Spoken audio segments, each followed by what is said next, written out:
Authenticity, நம்ம எதை நிஜமாவே நம்புகிறோம், நம்ம எது நல்லதுன்னு நினைக்கிறோம் நம்ம ஆடியன்ஸ்க்கு அப்படின்ற மாதிரி. இப்போ நீங்கள் ஃபுட்டு பார்த்தீங்கன்னா ரொம்ப ஒரு வெரி பர்சனலைஸ்டு சப்ஜெக்ட். அப்போது ஏன்னா இதில் இப்போ தமிழ்நாட்டிலே எடுத்திங்கன்னா ஒரு மேபி 100 விதமான குசைன் ஆர் 1000 விதமான குசைன் இருக்குது. அப்போ அந்த மாதிரி இருக்கிறதே நீங்கள் எப்படி இதை ஒரு அல்கரிதம்க்கு ஆப்டிமைஸ் பண்ணுறதா இல்லை ஆத்தென்டிக்காக இருக்கிறதான்றதை பற்றின மாதிரி ஒரு பேட்டில் நடக்குமா? எப்படி அதை டிசைட் பண்ணுவீங்க? ஸ்டார்டிங்லேருந்தே இந்த ஃபர்ஸ்ட் பிரின்சிபல்ஸ் திங்கிங் சொல்லுவாங்களேங்க sir.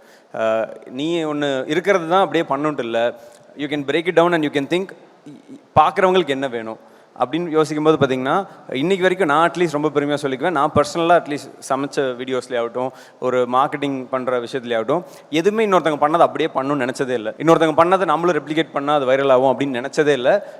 Simple reason if you are thinking big, you should think that நான் ஒரு ட்ரெண்ட் செட்டராக இருக்கலாம்ல, நான் ஏன் ட்ரெண்ட் ஃபாலோவராக இருக்கணும்? அது ஒரு திமிருன்னு சொல்லலாம், ஒரு விதத்தில் நம்ம தாட் மேலே இருக்கிற ஒரு ஆம்பிஷன், ஒரு கான்ஃபிடன்ஸ்னு சொல்லாங்க. ஸோ அந்த விதத்தில் we always try to keep it very very simple. இன்னொருத்தவங்க பண்ணதை காப்பி அடிக்கவே தேவையில்லை. நம்ம பார்த்திங்கன்னா யாருக்கு இந்த வீடியோ போகுது, ஸோ கொஞ்சம் அந்த ஃபர்ஸ்ட் பிரின்சிபல் திங்கிங் கொஞ்சம் அதிகமாக யூஸ் பண்ணுவோம்.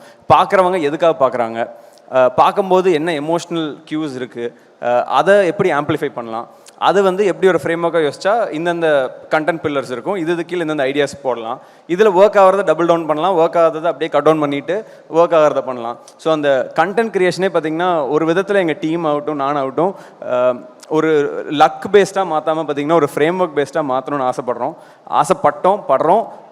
டு ஒன் எக்ஸ்டென்ட் அது பண்ணிட்டும் இருக்கோம்னு நான் நம்புகிறேங்க சார்.